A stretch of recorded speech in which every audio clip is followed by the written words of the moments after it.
There is a beautiful, beautiful story in the Bible. It's called the Song of Solomon. I want to take a little time to go through that because Jesus Christ is indeed preparing a bride for His coming. He's unleavening His church. If you'll turn to Ephesians, the 5th chapter, even before you can be turning back to Song of Solomon if you wish. Actually, it's called Song of Songs because it was an outstanding song. But Ephesians, the 5th chapter, this is what Jesus Christ has been doing, the real head of this church. He shows what kind of love He has. He says in verse 25 of Ephesians 5, "Husbands, love your wives, even as Christ also loved the church, and gave Himself for it." So Christ, again, as we learned at the Passover, so loved us that He gave Himself for us, that He might sanctify, that is to set apart, and cleanse it, verse 25, with the washing of water by the Word. We've been going through that cleansing process, that unleavening process, that He might present it to Himself a glorious church, not having spot or wrinkle. And brethren, that time is fast coming. And I have seen, again, just these past few weeks, when we said, just last Sabbath, or just after our second trip to Tennessee and to Louisiana, Alabama, Georgia, we thought, certainly Mr. Armstrong probably won't want us to go out this coming week because many of us will be going out during the Passover and days of Unleavened Bread. He said, "No, we want to keep it going." And Mr. Armstrong wants things to keep moving. He wants the church to be informed. He wants it to be edified. He wants it to be ready. And Christ has been doing this, brethren, as some ministerial changes take place, as some fall by the wayside, and again, those who are strong stay in, that He might present it to Himself a glorious church, not having spot or wrinkle, or any such thing, that it should be holy and without blemish. And that is what is happening. That is also shows us individually during these days of unleavened bread, that we are to overcome ourselves, the world, and Satan, to put out leaven, to have our part individually as well as what Christ is doing administratively in the church, that we might be without spot or wrinkle. And it's a beautiful process. It may be a little tough because the scrub brush gets hard sometimes, and maybe it's a little hard to wash behind the ears or to get some of that dirt off the feet, but that's what's happening. And Christ is preparing a beautiful bride for Himself, and there isn't much time to do it. And He is taking an active, personal part in that preparation. With that in mind, turn to the Song of Solomon. The Song of Solomon, it can be presented in a couple different ways. Some have viewed it as a relationship only of two individuals between Christ and the church. Others have viewed it as the relationship between Christ and Israel in times past. But really, when Israel came out of Egypt, they became the bride of the one who became Christ. Israel played the harlot, however, and they weren't faithful. Well, this particular picture of Song of Solomon shows another view in the Amplified version, which probably very few of you have, the earlier edition. Now, some of the later Amplified editions only have 2 volumes. The volume I'm going to read to you from has 3 volumes, and it's a 1962 edition. And I believe it's a very fine portrayal of this mystery, of really what seems to be a mystery to so many people, of the Song of Solomon, because the key to it is that it's in the setting of a drama, and you have different people talking at different times, and you just have to know who is talking or doing the talking at that particular moment. But the church is to be married to Christ. Christ gave Himself to the church. But you know, the Song of Solomon is traditionally read at Passover time, that ever since the days of Ezra, the Song of Songs was read in the temple and in the synagogue regularly during the Passover season. You know why? Well, let's take a look as we read through it. Notice that it is in the springtime. The setting is in the springtime, and Song of Solomon, or Song of Songs, in the second chapter, verse 11 through 13, just a very beautiful part there. For lo, the winter is past, the rain is over and gone. The flowers appear on the earth, the time of the singing of birds is come, and the voice of the turtle is heard in the land. The fig tree puts forth her green figs, and the vines with a tender grape give a good smell. Arise, my love, my fair one, and come away. Notice in verse 16. So the setting is in the spring. And in verse 16, one person says, my beloved is mine, and I am his. He feeds among the lilies. Well, the one who was saying that was a Shulamite woman who had, by circumstances, ended up in the very harem of King Solomon. So let me read this introduction to you from the Amplified version back in 1962.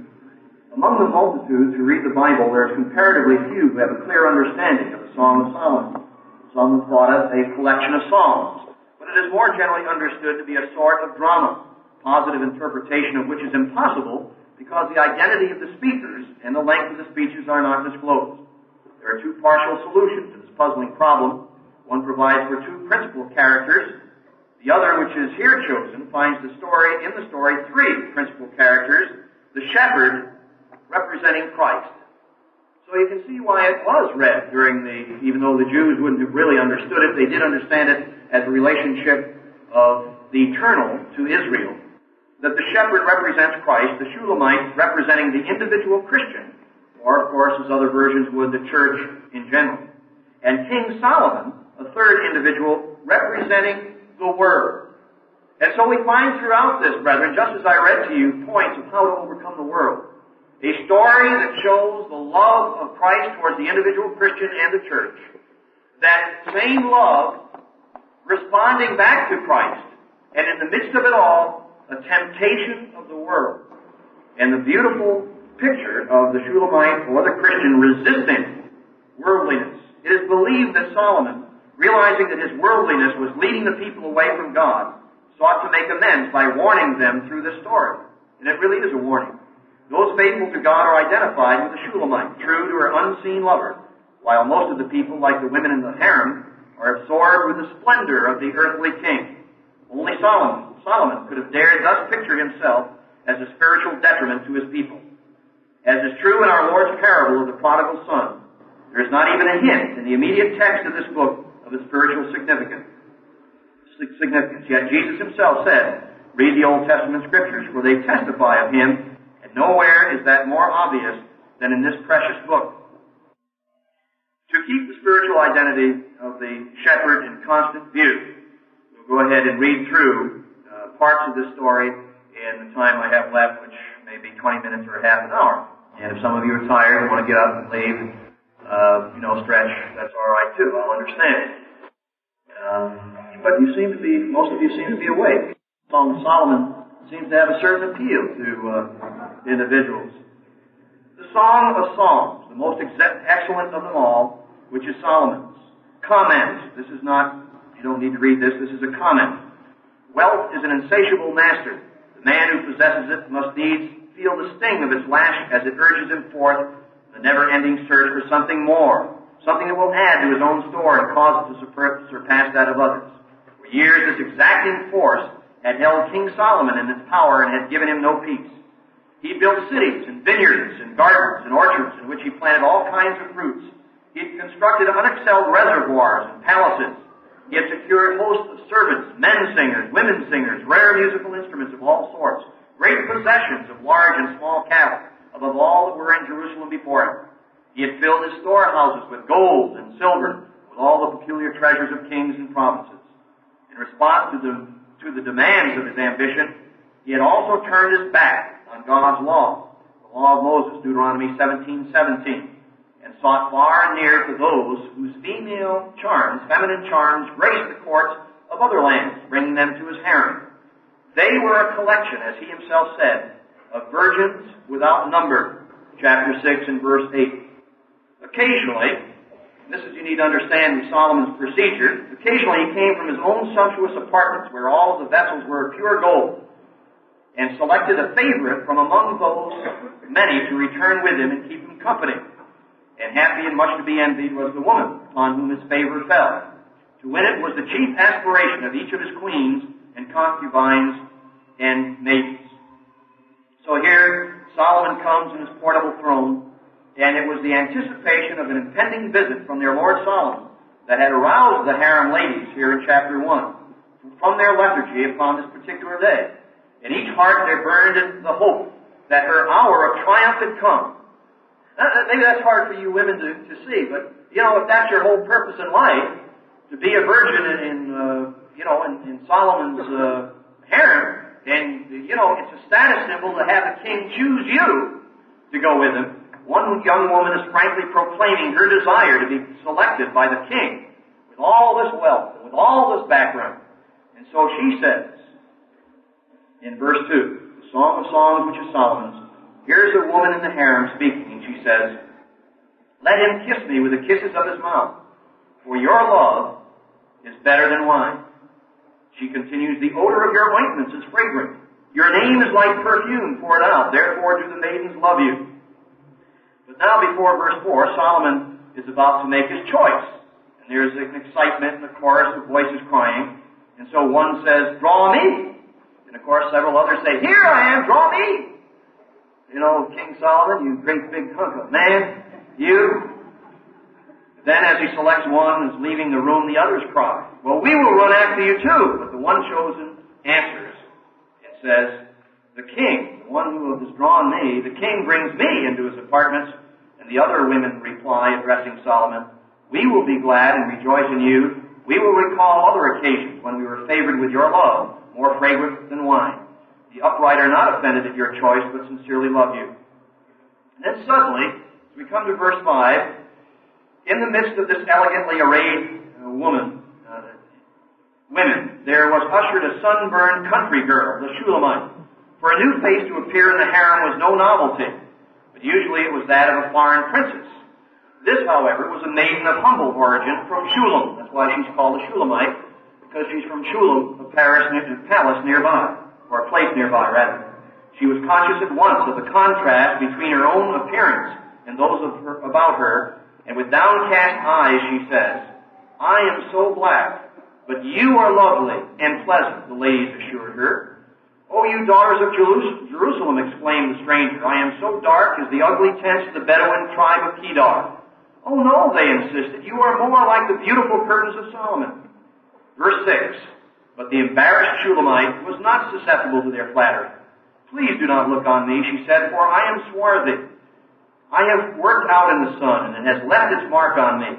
My stepbrothers were angry with me, and they made me keeper of the vineyards, but my own vineyard, that is my complexion, I have not kept." Well, they took her to the skills of cosmetics and of the apothecary, and they worked with her skin, and they began to give her beautiful clothing. And yet she, in all of this, begins to think of this shepherd. And no ordinary man of the sheepfolds was he, but one so picturesque, so noble, so winsome, with a heart so true that nothing which earth's richest, wisest, most honored sovereign could offer tempted her for a moment to forfeit her joy in him, the shepherd. And this is the lesson, brethren, I want you to get. That while this Shulamite woman could have all she wanted of this worldly kingdom, this glorious splendor of the kingdom of Israel, where Solomon was king, yet she had to resist, as we read through here, the advances of all that the world had to offer, and kept in her own heart and mind her personal love towards the shepherd. And brethren, that means us. That means, do we have that same kind of personal love? For women, perhaps, it's more easy to identify with the story of Song of Solomon. I think of the times when I tell my wife something and she blushes. And yet, I think also of Christ's love towards me, and I think that I can blush as well, because I know my Savior loves me. And yet I know also that I've got to return that love, just as we all did and sing so joyfully in the hymn service, the song service, during the services today. So here she is tempted, and she begins to think and to express her distant shepherd as she begins her campaign from freedom from this harem. So in verse 7, and I'm reading again from the Amplified, so it'll be more lengthy than what you have in the King James. Tell me, O you whom my soul loves, where you pasture, your flock, where you make it lie down at noon. For why should I, as I think of you, be as the veiled one straying beside the flocks of your companions? So here is her thoughts towards the shepherd. What are your thoughts towards Christ? Do you have that same kind of craving to be with Christ? The Apostle Paul said, I have a crown laid up for me, and for all those who love His appearing, that are looking forward to the return of Christ. And I just feel that that kind of love is being manifested by the great shepherd towards His forthcoming bride, including me and including you. But this is the thoughts. These are some of the thoughts of the bride toward the shepherd. But the Shulamite was getting no sympathy from Solomon's loyal wives. One of them, verse 8, this is a woman out of the harem then, in verse 8 says, If you do not know where your lover is, O you fair among women, run along, follow the tracks of the flock, and amuse yourself by pasturing your kids beside the shepherd's tents. Now before long, Solomon comes to inspect his new acquisition, the Shulamite woman in his harem. And so verse 9 is King Solomon speaking according to this particular rendition. So King Solomon begins to woo, showing the world beginning to woo the true Christian and trying to draw you away from your love towards the true shepherd. Oh, my love, King Solomon says as he saw her, you remind me of my favorite mare in my Pharaoh chariot spans. You're a real filly there, honey.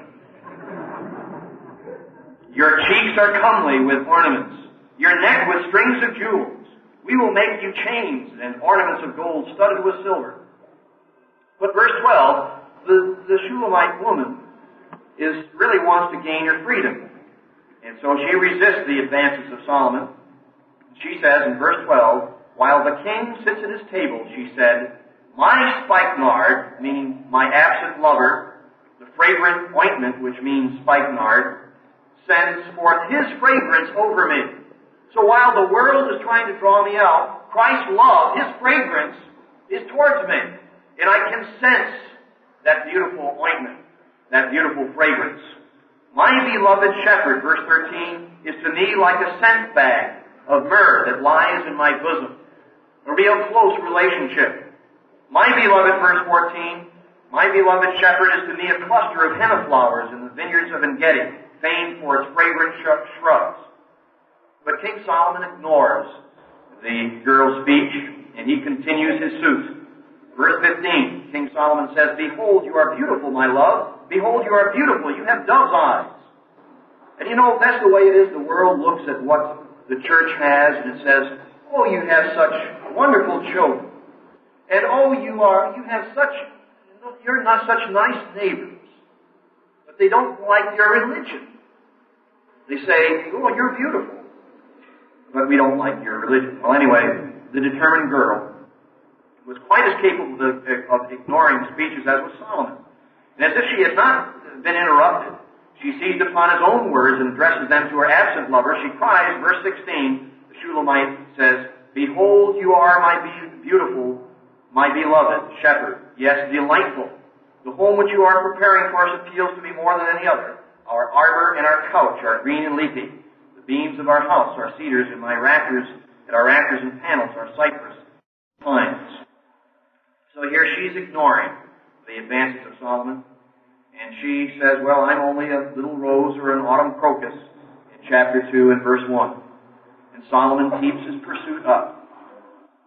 So she says, later on, and I'll skip over part of this, but the women in the harem just can't believe that she's ignoring this great opportunity to be something with the king. And in symbolism, to really go out in the world and have all the glory and all the splendor of what the world has best to offer. But she remembers her shepherd. Behold, he comes leaping upon the mountains, bounding upon the hills, verse 8. My beloved is like a gazelle or a young hart. Behold, he stands behind the wall of our house. He looks in through the windows. He glances through the lattice. Verse 10. My beloved speaks and says to me, Rise up, my love, my fair one, and come away.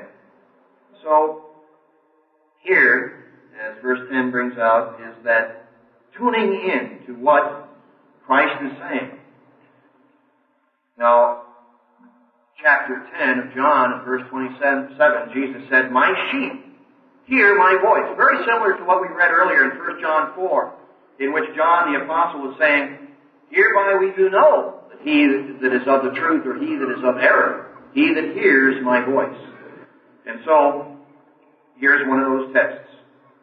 So I went up with him, and we were climbing the rocky steps of the hillside. My beloved said to me, so now in verse 14 we have Christ speaking to the church, or the shepherd speaking. O my dove, while you are there in the seclusion of the clefts and the solid rock, in the sheltered and secret place of the cliff, let me see your face. Jesus says, let me hear your voice, for your voice is sweet, and your face is lovely. Remember in Revelation 3 and verse 20 it says, I stand at the door and knock. It just goes right back again to Matthew 25 with the foolish and the wise virgins. Are we ready when Christ knocks to open the door and let him in? And do we really express our love to God the Father and to Christ whom we are going to marry? And what really is our greatest concern? The thing about which most of all we want Christ's help. So, the days of unleavened bread and the Passover season is one in which we express that love. And so we, as Christians, or as the Shulamite Christian, in verse 16 say, My beloved is mine, and I am his. Now, later on, did you notice the order in which she said that? She said, My beloved is mine, and I am his. Later on, when she is matured, she changes the order of that, and she says, I am my beloved's, and he is mine. It's just like some of you young ladies who pray and say, well, God, please give me a husband. Or would you pray in a more mature way and say, Father in heaven, please help me to be a helpmeet to some man, that I can be his wife and his help. You see the difference in the priorities? And we as Christians, and you hear that Protestant, oh, I got the Lord in my heart, all the time. But as the Christian matures, it's no longer my beloved is mine, but I am his first, and then my beloved is mine. She has a dream then in chapter 3, and I'll just skim over the remaining parts of this to bring some of the highlights. It won't take too much longer. In the night I dreamed that I sought for the one whom I love. I looked for him, but could not find him. And again, that has to do, brethren, with our desire for the return of Christ. Are we scared of his coming? Or do we have that kind of loving relationship that we appreciate and we know he loves us? And we want to express that love, not only now in our prayers, but we are loving his appearing, as I already quoted to you in 2 Timothy 4 and verse 8. And if we abide in him and he in us, we can look with confidence, 1 John 2:28, at his appearing and not be ashamed at his coming. And of course, 2 Peter 3 and verse 12 talks about hastening that day. So what is our attitude towards Christ's coming? Towards that marriage? And so she has this dream, and Solomon, again, is trying to woo her in chapter 4, and he describes really the graces of the church, the beauty of the church, the fruits, what she looks like. And so he says, and some of it, of course, sounds to us maybe a little too flowery, but in chapter 4, verse 2, Your teeth are like a flock of shorn ewes, which have come up from the washing, of which all are in pairs, and none is missing among them. Not one of your teeth is missing. Your lips are like a thread of scarlet. Your mouth is lovely. Your cheeks are like halves of a pomegranate behind your veil. Now, how many of you husbands have talked to your wife that way? Well, there's one man who has. He's been reading the Song of Solomon. That's very good. The Shulamite had listened, however, to all that she would endure without recalling to the king's mind her unconquerable love for a wonderful shepherd. So she says, but I welcome the night, for the day breaks and the shadows flee away. In verse 6, I will get thee to the mountains of myrrh and the hill of frankincense, to him whom my soul adores. And so she looks through the lattice work, and here she sees her shepherd. And the shepherd says at the end of verse 6, O my love, how beautiful you are. There is no flaw in you. Just as we read in Ephesians 5:27, that the church is going to be without spot and without wrinkle. Come away with me from Lebanon, my promised bride. Come with me from Lebanon, Christ says to the Christian. Depart from the top of Amana, from the peak of Senir and Hermon, from the lion's den, from the mountains of the leopards. So he talks about lions and leopards.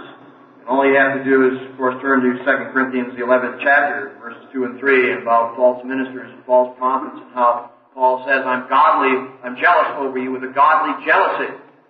And God the Father tells us that if we love the world, we're His enemy. And that we are not to be spiritual adulterers, as he brings out in James, the 4th chapter, but to overcome the world and to have more of that love towards Christ. Verse 9, Jesus says to the Christian, or the shepherd to the Shulamite, verse 9, you have ravished my heart and given me courage, my sister, my promised bride. You have ravished my heart and given me courage with one look from your eyes, with one jewel of your necklace. Is that how you affect Christ? You can, brethren, just like those little children inspired you in their innocency, in their teachability, in their likability. You can do the same towards Christ as He has expressed it here in looking at the fruits of the church, at the beauty of the church, at your attitude as expressed. The fruits of God's Holy Spirit are just like diamonds. They're just like pearls. They're just like a beautiful linen robe, which he says is the righteousness of the saints. How beautiful is your love, my sister, my promised bride, verse 10. How much better is your love than wine, and the fragrance of your ointments than all spices. Your lips, O my promised bride, drop honey as the honeycomb. Because the virtuous woman, in Proverbs 31, opens her mouth with wisdom, and in her tongue is the law of kindness, Proverbs 31, verse 26. A garden enclosed and barred is my sister, verse 12. My promised bride, a spring shut up, a fountain sealed. Your shoots are an orchard of pomegranates, or a paradise with precious fruits, henna with spikenard and plants. Galatians 5 talks about the fruits of the Spirit of love, joy, peace, long-suffering, gentleness, goodness, faith, meekness, and temperance. And we as a church have grown out of adolescence over a period of time. We are truly being prepared as more of an adolescent girl now to a more mature woman. And these days of Unleavened Bread, again, emphasize this washing process, this cleansing of the Word that takes place, this unleavening that takes place. He says, you are a fountain springing up in a garden, verse 15, a well of living waters and flowing streams from Lebanon. Certainly just reminding you of John 7, verses 37 and 38, that he that believes on me, even out of his belly shall flow rivers of living water. So Christ is talking about those living waters that even flow out from his bride, out from the Shulamite, out from the church. And she answers, oh, I pray the cold north wind. You know, we have trials and we have tribulations that help prepare us, just as cold weather is needed in the growing season to help it to grow better later on. She says, oh, I pray the cold north wind and the soft south to both blow upon my garden, that its spices may flow out in abundance for you, in whom my soul delights. Let my beloved come into his garden and eat its choicest fruits. Let my beloved come into his garden and eat its choicest fruits. Your worship of God the Father, your worship of the shepherd, and you let him use you effectively in his work. And he complements the beauty of the bride. Chapter 5 again shows more of the worship of Christ from verse 10 on. Chapter 5, how the Shulamite woman describes Christ in her desire towards him. Verse 10, my beloved is fair and ruddy, the chief among 10,000. His head is precious as the fine gold. And then later on in verse 16, his voice and speech are exceeding sweet. Is that what Matthew 5, 6, and 7 says to you? Yes, he is altogether lovely. The whole of him delights and is precious. This, she says, is my beloved, and this is my friend, O daughters of Jerusalem. Remember John 4, verse 23 and 24? That the time is coming and the hour now is when the true worshipers shall worship him in spirit and in truth. God is spirit, and they that worship him must worship him in spirit and in truth. And this is what she's doing as a type. So is our Savior really the one altogether lovely, the one who is above all others, most precious to us? And do we really love him as he has shown his love towards us? Maturity begins, and so this time, in verse 3, she says, instead of saying, he is me, he is mine, first of all, she says in chapter 6, verse 3, I am my beloved, and my beloved is mine. I hope that's our attitude, that we have come to that total and unconditional surrender as we did at baptism. And while there, as the king says, later on, as King Solomon comes into the picture right at this point, he still's trying to woo this woman, says she's beautiful, that they overcome him, and he just can't get this woman that he wants. He's got thousands, he says in verse 8, there are 60 queens and 80 concubines and virgins without number. This is the earlier part of Solomon's life before he became more degenerate, when he had 700 wives and 300 concubines. But what do those women picture? They picture the churches in the world and their appeal. But there's only one bride, only one true church. There is, brethren, incidentally, no Laodicean church as an organized church doing the work of God at this point in time.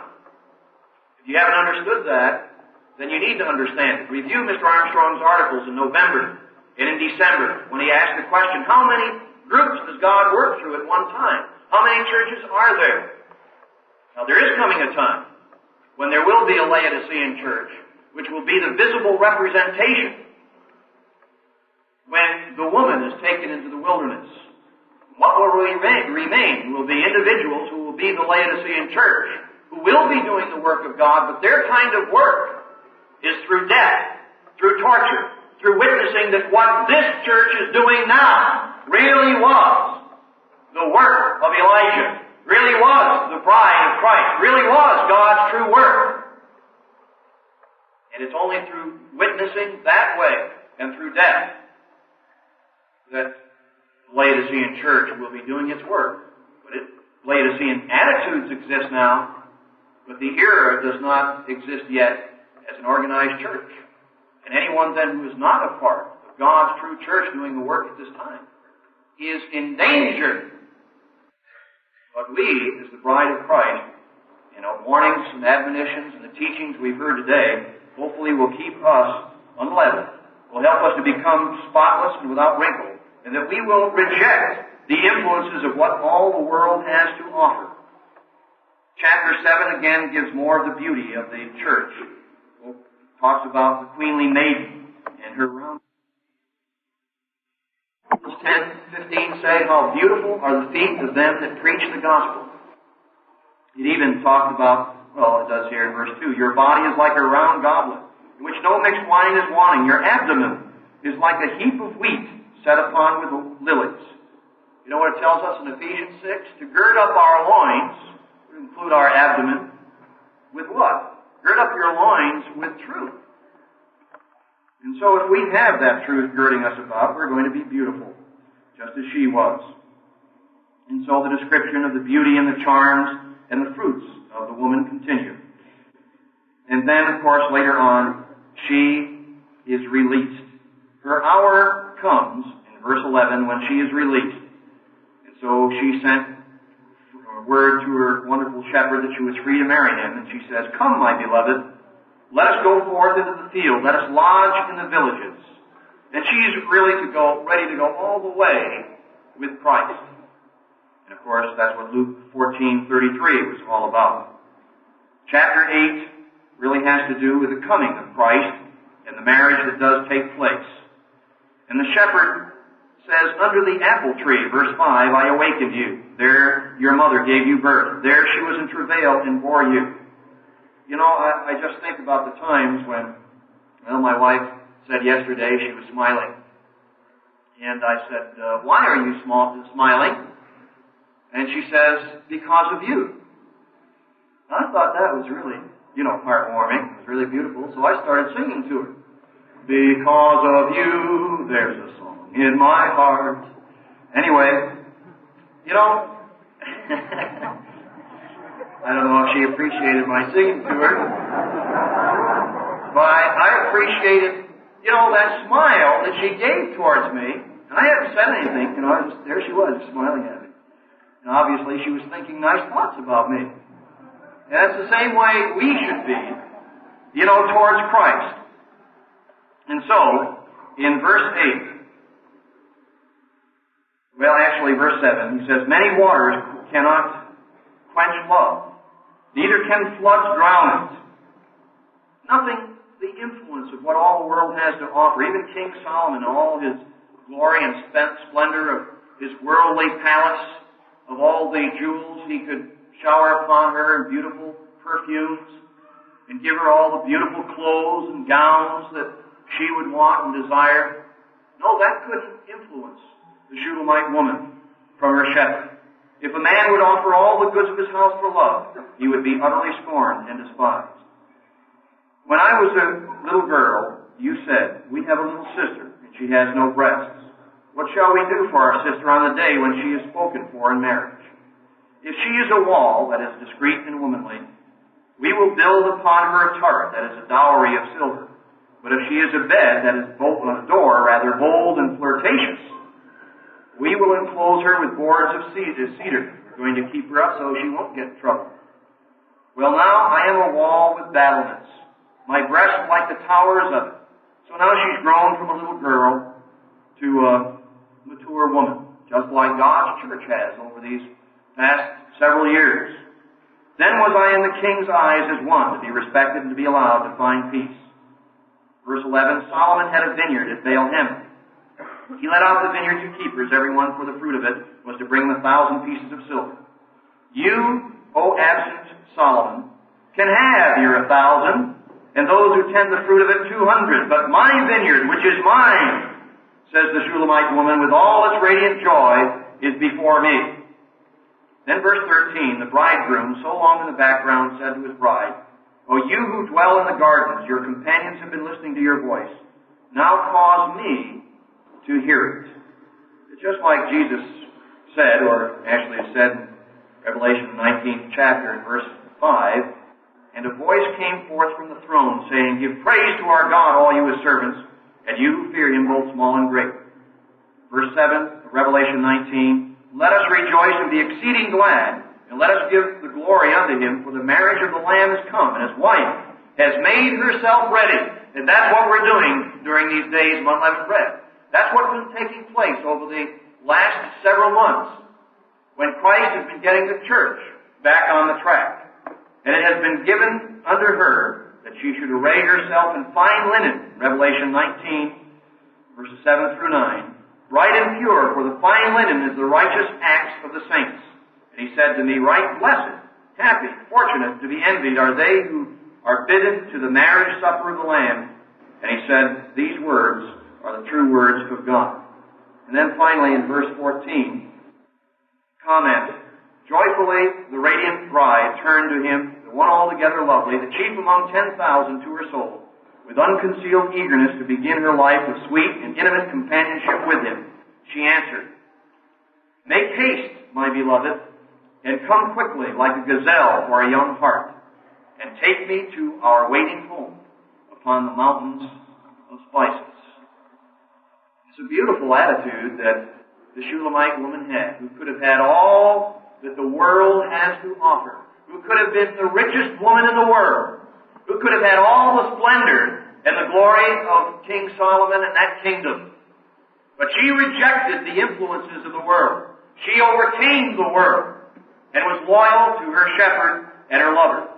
And that concluding thought, brethren, is just exactly the same thought we need to have as waiting for Christ coming, for that great wedding supper, for that great marriage, is what the Apostle John said in Revelation 22 and verse 20. He who testifies these things says, "Yes, I come quickly," says Christ. And our answer is, Amen. Even come, Lord Jesus. Brethren, it's been good to be with you here in Houston. I think it's a great beginning for the days of Unleavened Bread. And while Christ is doing His part in preparing the bride as a beautiful woman, He's unleavening the church, He's cleansing it, He's making it spot without wrinkle. But there is going to be cold wind blowing that is going to blow on the garden as well as that soft south wind. And we need to be ready for adversity. We need to be ready to be loyal to Christ regardless of what comes in the future. But we certainly have experienced today Christ's love towards us as a great shepherd, because He is the Passover who sacrificed Himself for us. We've experienced His active, dynamic leadership in putting strong leadership in the church. We might be responsive and be loving Him totally and wholeheartedly as well. So it's good to be with you, and my wife and I go to Atlanta tomorrow for the last half of the feast. We wish you a very wonderful and enjoyable remaining days of Unleavened Bread.